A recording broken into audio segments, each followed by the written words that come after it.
నమస్కారం. పద్యపరిమళం ఛానల్కి స్వాగతం. మిత్రులారా, బమ్మెర పోతన గారు రాసిన ఆంధ్ర మహాభాగవతంను సంక్షిప్త భావంతో తెలుసుకునే ప్రయత్నంలో భాగంగా ఇంతకుముందు వీడియోలో ప్రథమ స్కందంలోని 430 పద్యాల వరకు తెలుసుకున్నాము. ఈరోజు ఈ వీడియోలో 431వ పద్యం నుండి సంక్షిప్త భావంతో అందించే ప్రయత్నం చేస్తున్నాను. అనియటు ధరణి ధర్మదేవతల బుజ్జగించి మహారథుండైన విజయ పౌత్రుండు క్రొక్కారు మెరుంగు చక్కదనంబు ధిక్కరించి దిక్కులకు వెక్కసంబైన ఎడిదంబు బిడిదంబుగా జడిపించి పాపహేతువైన కలిని రూపుమాపనుద్యోగించిన వాడు రాజరూపంబు విడనాడి వాడిన మొగంబుతోడ భయ విహ్వలుండై హస్తంబులు సాచి తత్పాదమూల విన్యస్తమస్తకుండై ప్రణామంబు చేసి అని ఈ ప్రకారంగా భూదేవిని ధర్మదేవతని బుజ్జగించి మహారథుడైన అర్జునుని పౌత్రుడైన పరీక్షిత్తు తొలకరి మెరుపుతీగలా తలతలా మెరుస్తూ కళ్ళకు మిరుమిట్లు గొలిపే తన ఖడ్గాన్ని భయంకరంగా జడిపించి పాపహేతువు అయిన కలిని రూపుమాపాలని ప్రయత్నించాడు. అప్పుడు వాడు రాజవేషాన్ని విడిచి వాడిపోయిన ముఖంతో భయపడ్డాడు. హస్తములు సాచి ఆయన పాదముల మీద తలమోపి ప్రణామాలు చేసి ఇలా అన్నాడు: కంపించే దేహమిల్లన్ చంపకుము ఓ రాజతిలక, శరణాగతు రక్షింపుమని తనకు మ్రొక్కిన చంపక కలిజూచి నగుచు జనపతి పలికెన్.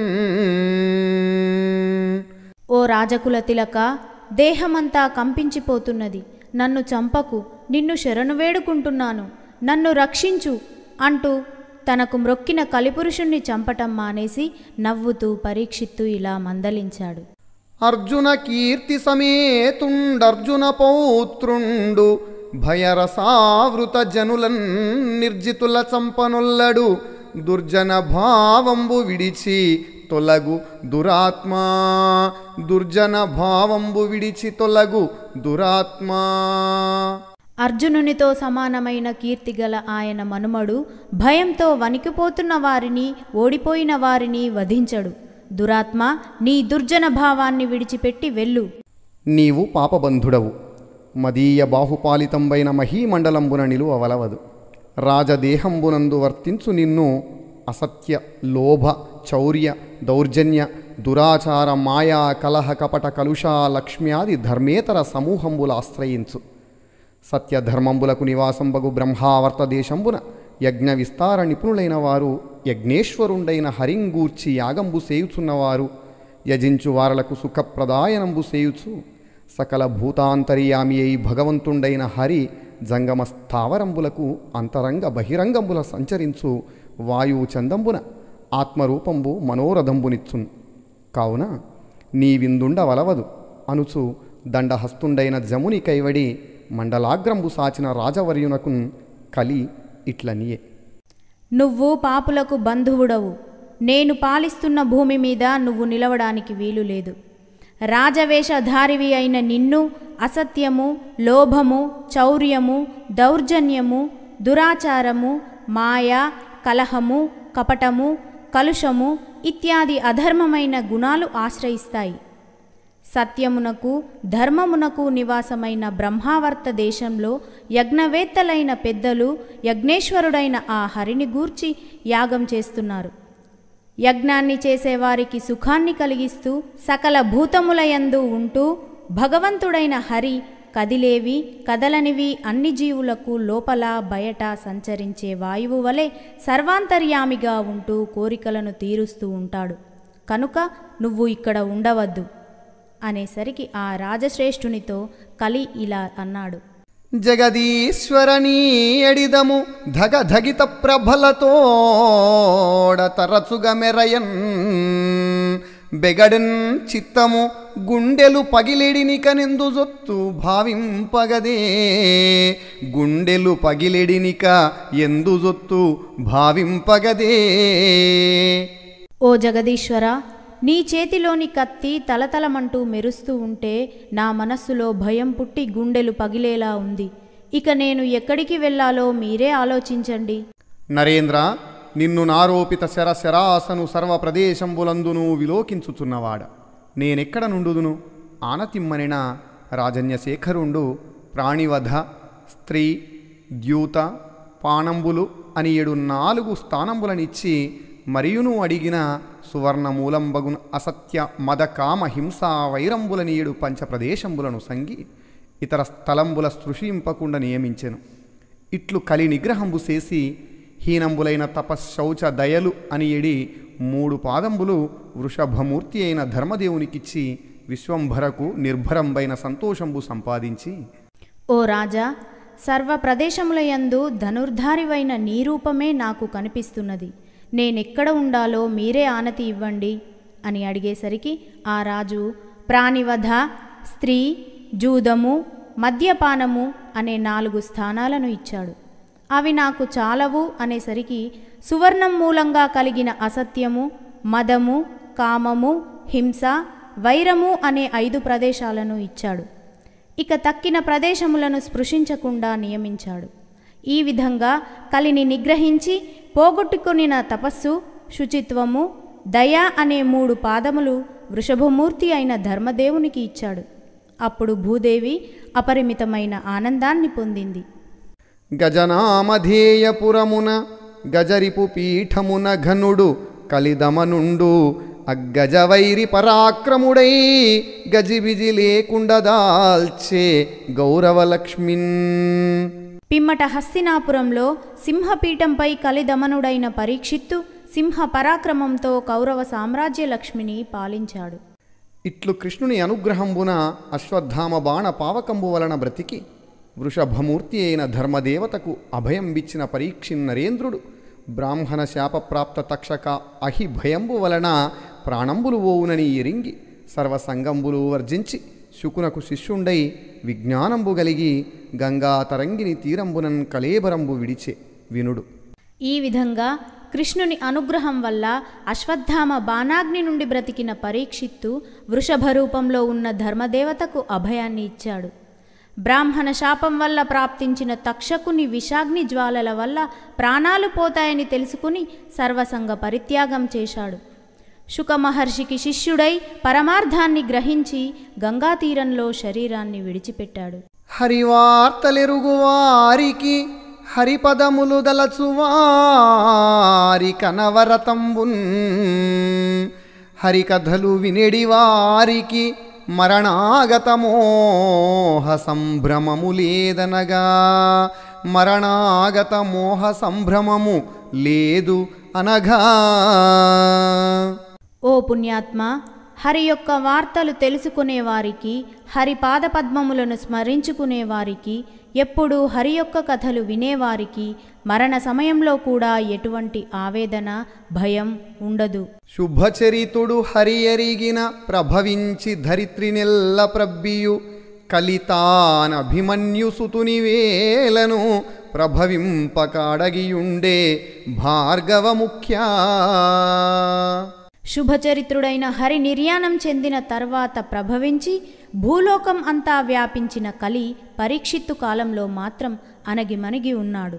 ఈ విధంబున చతుస్సముద్రముద్రితాఖిల మహీమండల ప్రాజ్య సామ్రాజ్యంబు పూజ్యంబుగా చేయుచును ఆ అభిమన్యు సంభవుండు. ఈ విధంగా 4 సముద్రముల మధ్య గల భూమండలాన్ని చక్కగా పరిపాలన చేశాడు పరీక్షిత్. చేసినగాని పాపములు సెందవు చేయదలంచినంతటన్ చేసేదనన్న మాత్రమున చెందు గదా కలివేళ పుణ్యముల్ మోసములేదటంచు నృపముఖ్యుడుగాచే కలిన్ మరందముల్లాసముతోడగ్రోలి విరులంతెగజూడని తేటికైవడిన్ మరందము ఉల్లాసముతోడన్ గ్రోలి విరులంతెగజూడని తేటికైవడిన్. ఈ కలియుగంలో పాపకార్యాలు చేస్తేనే కానీ పాప ఫలితం రాదు. పుణ్యకార్యాలు చేద్దామని అనుకున్న మాత్రం చేత లేదా చేస్తాను అన్న మాత్రం చేత ఈ కలియుగంలో పుణ్యం వస్తుంది. తుమ్మెద మకరందాన్ని ఉల్లాసంగా త్రాగి పూలను విడిచిపెట్టినట్లుగా కలి ప్రభావం తన రాజ్యంలో లేకుండా అరికట్టి కలిని మాత్రం ప్రాణాలతో విడిచిపెట్టాడు పరీక్షిత్తు. మరియుం భ్రమత్తులై అధీరులగు నరులయందు వృకంబు చందంబున నొదిగి కాచుకొనియుండి చేష్టించుంగాని ధీరులైన వారికిన్ కలి వలన భయంబు లేదని కలినంతంబు నొందింపడయ్యననిన విని ఋషులు సూతునకిట్లనిరి. అదీగాక కడు జాగరూకులై ఉండే వారి మీదికి తోడేలు రాని విధంగా చంచల చిత్తులైన వారిని కలి బాధిస్తుంది. కానీ ధీరులైన వారికి భయం లేదు. అందువల్లనే పరీక్షిత్తు కలిని అంతం చేయకుండా విడిచిపెట్టాడు. ఈ మాటలు విన్న శౌనకాది మహర్షులు సూతునితో ఇలా అన్నారు. పౌరాణికోత్తమ బ్రతుకుము పెక్కేన్లు తామర సాక్షుని ధవలయశము మరణశీలురమైన మాకిరింగించితి కల్పితంబగు క్రతు కర్మమందు పొగలచే పొగిలియ బుద్ధ చిత్తులమైన మము హరిపద పద్మ మధుర రసము ద్రావించితివి నీవు ధన్యులమైతిమి స్వర్గమేనియునపవర్గమేని భాగవత సంగలవ భాగ్య ఫలము కీడే ప్రకృతి గుణహీనుడగు చక్రి భద్రగుణములు ఈశ కమలాసనాదులు నెరుగలేరు వినికి వినజాలమని ఎడి వెర్రిగల్లడే. పౌరాణికోత్తమ, నువ్వు చాలా కాలం జీవించు. కృష్ణ భగవానుని కీర్తి ప్రతిష్టల గురించి మరణశీలురమైన మాకు చెప్పావు. మేము ప్రారంభించిన క్రతుకర్మలలో పొగచూరిపోయిన మా హృదయాలకు హరి యొక్క పాదపద్మములలో ఉండే మకరందాన్ని నీవు మాచే త్రాగించావు. ధన్యులమయ్యాము. స్వర్గం కావచ్చు లేదా అపవర్గం కావచ్చు, భగవద్భక్తుల సాంగత్యంతో అది సాటిరాదు. ప్రకృతి గుణాలు ఏమీ లేని శ్రీహరి యొక్క కళ్యాణ గుణములను బ్రహ్మాదులు సైతం తెలుసుకోలేరు. ఆ కళ్యాణగాథలను వినడానికి ఇష్టపడని వెర్రివాడు ఉంటాడా? శ్రీపంబులు ఖండిత సంతాపంబులు కల్మషాంధతమస మహోద్యద్దీపంబులు పాషండదురాపంబులు విష్ణువందనాలాపంబుల్ విష్ణువందనాలాపంబుల్. ఆ శ్రీ మహావిష్ణువు యొక్క వందనాలాపాలు సంపదలను కురిపించేవి, సంతాపాలను పోగొట్టేవి, కాంతులీనే వెలుగుతో కలుషాలనే కటిక చీకట్లను పోగొట్టేవి, పాషండులు పొందకూడనివి. పావనములు దురిత లతాలావనములు నిత్యమంగళ ప్రాభవ సంజీవనములు లక్ష్మీ సంభావనములు వాసుదేవు పదసేవనముల్. ఆ వాసుదేవుని పాదసేవనం పావనత్వాన్ని ప్రసాదించేది, పాపములనే లతలను ఛేదించేది, దివ్యమంగళాన్ని ఇచ్చేది, శ్రీ మహాలక్ష్మి చేత ఎప్పుడూ సంభావింపబడేదీను. పరమ భాగవతుడు పాండవ పౌత్రుండు శుకుని భాషణముల శుద్ధ బుద్ధి అయి విరాజమానుడై ముక్తియగు విష్ణుపాదమూలమెట్లు వడసెననగా విష్ణుపాదమూలమెట్లు వడసెననగా. పరమ భాగవతుడు అయిన పరీక్షిత్తు శుకుని భాషణములను ఆలకించి పరిశుద్ధమైన మనస్సుతో విష్ణువు యొక్క పాదాలను ఎలా ఆశ్రయించాడు? మహాత్మా, విచిత్రయోగ నిష్ఠా కలితంబును విష్ణు చరిత లలితంబును పరమ పుణ్యంబును సకల కళ్యాణ గుణగణ్యంబును భాగవత జనాపేక్షితంబును అయిన పారీక్షిత భాగవతాఖ్యానంబు వినిపింపుమనిన సూతుండిట్లనియే. ఓ మహాత్మా, యోగనిష్ఠతో కూడినది, విష్ణు చరిత్రతో కూడినది, పరమ పుణ్యమైనది, సకల కళ్యాణ గుణములతో కూడినది, భక్తజనులు కోరేది అయిన పరీక్షిత్తు శ్రద్ధాభక్తులతో వినిన భాగవతాన్ని మాకు వినిపించవలసినది అని అడిగిన మహర్షులతో సూతుడు ఇలా అన్నాడు. మిముబోటి పెద్దవారలు కమలాక్షుని చరితమడుగగా చెప్పెడి భాగ్యము గలిగెనేడు నా జన్మము సఫలంబయ్యే వృద్ధమాన్యుడనగుటన్. మీ బోటి పెద్దలు కమలాక్షుని చరిత్రను చెప్పమని కోరటం, నేను చెప్పటం అనే భాగ్యం కలగటం వలన నా జన్మ సఫలం అయ్యింది. మీ బోటి వృద్ధుల చేత గౌరవింపబడ్డాను. కులహీనుడు నారాయణ విలసత్కథనములు గడక వినిపించిన తత్కులహీనత బాసి మహోజ్వల కులజత్వమును బొందు సన్మునులారా. కులహీనుడు నారాయణుని కథలను వినిపిస్తే కులహీనత పోయి మహోజ్వలమైన కులగౌరవాన్ని పొందుతాడు. ఎవ్వని గుణజాలమెన్న జిహ్వలు లేక నలిన గర్భాదులనంతుడండ్రు కోరెడు విబుధేంద్ర కోటినుల్లక లక్ష్మి ప్రార్థించెనెవ్వని పాదరజము బ్రహ్మ ఎవ్వని పాద పద్మంబు గడిగిన జలము ధన్యతనిచ్చే జనులకెల్లా భగవంతుడని ఎడి భద్ర శబ్దమునకు ఎవ్వడర్ధాకృతినే పుమిగులున్ ఏ మహాత్మునాశ్రయించి శరీరాది సంగకోటినిల్ల సంహరించి ప్రాభవమున మునులు పారమహంస్యంబునుంది తిరిగి రాకయుందురెలమీ తిరిగి రాకయుందురు ఎలమీ. ఆయన సుగుణములను ఎన్నలేక బ్రహ్మాదులు ఆయనను అనంతుడు అన్నారు. తనను కోరే విబుధేంద్ర కోటిని ఒళ్ళక లక్ష్మీదేవి ఆయన పాదరజాన్ని కోరింది. బ్రహ్మగారు ఆయన పాదపద్మములను కడిగిన పవిత్ర గంగాజలాన్ని జనులకిచ్చి అనుగ్రహించాడు. భగవంతుడు అనే శ్రేష్టమైన శబ్దానికి అర్థంగా ఆయన విరాజిల్లుతున్నాడు. ఆ మహాత్ముణ్ణి ఆశ్రయించి నిస్సంగులై మునులు పరమహంసలై తిరిగిరాని స్థానాన్ని పొందారు. అటువంటి వాసుదేవుని దివ్యగాథలు సమగ్రంగా తెలుసుకోవడం ఎవరికి సాధ్యమవుతుంది? క్రమమున మింటికై ఎగయుగాక విహంగము మింటిదైన పారముగన నేర్చునే హరిపరాక్రమమోపినయంతగాక సర్వము వివరింపనెవ్వడు ప్రవర్తకుడో. మునులారా నాదు చిత్తమునకునెంతగానబడే తప్పక చెప్పెద మీకునంతయున్. ఎంత పైకి ఎగిరినా పక్షులు ఆకాశం యొక్క అంతును కనుక్కోలేవు. అలాగే హరి యొక్క పరాక్రమాన్ని చేతనైనంత వరకు తప్ప సర్వము వివరించడానికి ఎవడు సమర్థుడు? అందుకని ఓ మునులారా నా బుద్ధికి తోచినంత తప్పకుండా మీకు చెబుతాను. వేదండపురాధీశుడు కోదండము సేతబట్టికొని గహనములో వేదండాదులనొకనాడే దండల బోవనీక ఎగచెన్బలిమిన్. ఒకనాడు హస్తినాపురాధీశ్వరుడు అయిన పరీక్షిత్తు కోదండమును ధరించి అరణ్యములో ఏనుగులు మొదలైన జంతువులను ఎక్కడికి కదలనీయకుండా వేటాడసాగాడు. ఒగ్గములు ద్రవ్విపడుమని యొగ్గెడు పెనుదెరల వలల నురులు మృగములన్ దగ్గరి చంపెడు వేడుక వెగ్గలమై చిత్తమందు వెంటాడింపన్.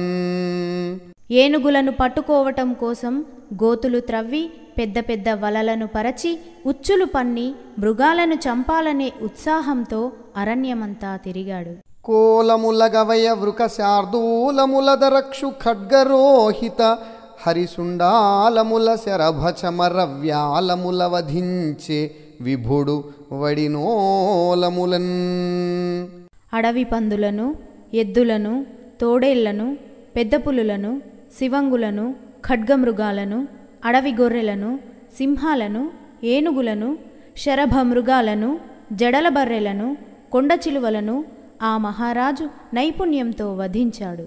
మృగయులు మెత్స నరేంద్రుడు మృగరాజ పరాక్రమమున మెరసి హరించన్. మృగధర మండలమునగల మృగమొక్కటి దక్క సర్వమృగముల నిల్లన్. వేటగాండ్రు మెచ్చేటట్లుగా పరీక్షిత్తు సింహ పరాక్రమంతో చంద్రునిలో ఉన్న మృగాన్ని తప్ప మిగతా మృగాలన్నింటినీ వేటాడాడు. ఇట్లు వాటంబైన వేట తమకంబున మృగంబుల వెంబడింబడి ఎగచుచున్ చెరించుటం చేసి బుభుక్షాపిపాసల వలన మిగుల పరిశ్రాంతుండై ధరణీకాంతుండు చల్లని నీటి కొలంకుంగానక కలంగెడు చిత్తంబుతో చని ఒక్క తపోవనంబుగని అందు. ఇలా వేట మీద ఉండే కుతూహలంతో మృగాల వెంటపడి తిరుగుతూ ఉన్న కారణంగా ఆకలి దప్పికలతో పరీక్షిత్తు బాగా అలసిపోయాడు. చల్లని నీటి కొలను కోసం వెతికి ఒక తపోవనాన్ని చూశాడు.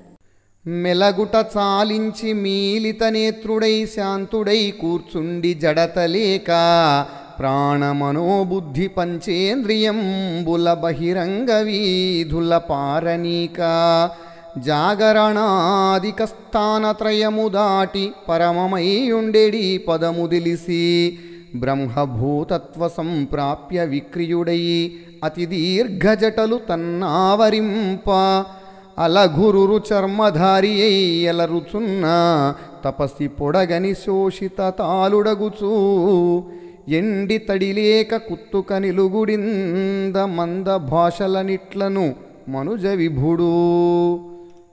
అక్కడ కదలటం మానేసి కండ్లు మూసుకొని శాంతంగా కూర్చున్న శమీక మునీశ్వరుణ్ణి చూశాడు. ఆయన ప్రాణమును, మనస్సును, బుద్ధిని, పంచేంద్రియములను బహిరంగంగా వెళ్ళనీయకుండా జాగ్రత్త స్వప్న సుషుప్తులను దాటి తురీయావస్థలో బ్రహ్మమును పొంది అతి దీర్ఘ జడలతో నల్లచారల దుప్పి చర్మాన్ని ధరించి ఉన్నాడు. ఆ తాపసిని చూసి పరీక్షిత్తు నాలుక ఎండిపోగా తడిలేని కుత్తుకతో హీనస్వరంతో మెల్లమెల్లగా ఇలా అన్నాడు. తోయములు దెమ్ము మాకీ తోయము వేటాడవెరవు దొరకదు ఘనచేతోయుతడప్పి జనించెను తోయము వారలును లేరు దుస్సహమనఘా. దాహం విపరీతంగా ఉంది, మంచినీళ్లు కావాలి. వేటాడటానికి సమయం దొరకక దాహంతో వచ్చాను. నా పరివారం అంతా దూరంగా ఉన్నారు అన్నాడు. అని భూవరుండు శమీక మహాముని సమాధినిష్ఠా నిమీలిత నేత్రుండును విస్మృత బాహ్యాంతరింద్రియకృత సంచారుండును హరిచింతాపరుండును నైయుండుటందిలియలేక. శమీక మహాముని పరమనిష్టలో నిమీలిత నేత్రుడై బాహ్యేంద్రియ జ్ఞానం అంతరింద్రియ జ్ఞానము లేక హరిచింతాపరతంత్రుడై ఉన్నాడనే విషయం తెలియక పరీక్షిత్తు కోపపరవశుడైనాడు. కన్నులు మూసి బ్రాహ్మణుడు గర్వముతోడు తనున్నవాడు చే సన్నలనైన రమ్మనడు సార జలంబులు తెచ్చిపోయడు ఏ మన్ననలైన జేయడు సమగ్ర ఫలంబులు వెట్టడు ఇంత సంపన్నత నొందినే తన తపశ్చరణా ప్రతిమ ప్రభావముల్. కన్నులు మూసుకొన్న బ్రాహ్మణుడు గర్వంతో ఉన్నాడు. పోనీ చేతితో సైగ చేసి రమ్మని పిలవవచ్చు కదా. కాసిని మంచినీళ్లు ఇవ్వడు, ఏమన్ననా చెయ్యడు, ఒక పండు అయినా ఇవ్వడు. ఎంత తాపసులైతే మాత్రం ఇంత తలపొగరా? వారి గోరుచున్న వారికి శీతల వారీడుట ఎట్టి వారికైనా వారి తంబుగాని వలసిన ధర్మంబు వారీడడు దాహవారిగాడు.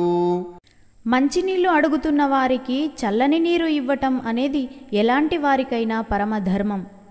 ఈ బ్రాహ్మణుడు మంచినీరిచ్చిన దాహాన్ని తీర్చడేమిటి అని మనుజేశ్వరుండు మృగయా పరిఖేద నితాంత దాహ సంజనిత దురంత రోషమున సంయమి తన్ను తిరస్కరించి పూజనములు సేయడంచు మృత సర్పము నొక్కటి వింటి కోపునన్ పనివడి తెచ్చివైచెనటు బ్రహ్మమునీంద్రుని అంశవేదికన్. అని పరీక్షిత్తు వేట వలన కలిగిన దాహం చేత పుట్టిన రోషాగ్నితో ఋషి తనను తిరస్కరించాడు, పూజించలేదు అని కుమిలిపోయాడు. అక్కడ చచ్చిన పాము ఒకటి కనిపిస్తే దానిని తన వింటితో తెచ్చి మహర్షి భుజం మీద పడవేశాడు. ఇట్ల తండు ప్రత్యాహృత బాహ్యాంతరింద్రియుండగుట నిమీలిత లోచనుండుగా నోపునో అట్లుగాక గతాగతులకు క్షత్రబంధులచేనేమి అని మృషా సమాధినిష్ఠుండుగా నోపునో అని వితర్కించుచు వృద్ధారోషదర్పంబున మునిమోపున గతాసువైన సర్పంబునిడి నరేశ్వరుండు తన పురంబున కుంజనియే. అంత సమీపవర్తులైన ముని కుమారులంతయున్ తెలియంజూచి శమీకనందనుండైన శృంగి కడకుంచని. ఈ ముని బాహ్యేంద్రియ అంతరింద్రియ నిగ్రహం వలన ఏకాగ్ర చిత్తంతో కళ్ళు మూసుకున్నాడా, లేక ఈ రాజులతో మనకేమిటి అని కపట సమాధిని నటిస్తూ కూర్చున్నాడా అని వితర్కించాడు పరీక్షిత్తు.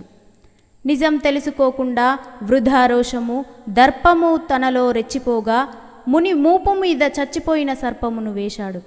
వేసి నరేశ్వరుడు తన పురమైన హస్తినాపురానికి వెళ్ళిపోయాడు.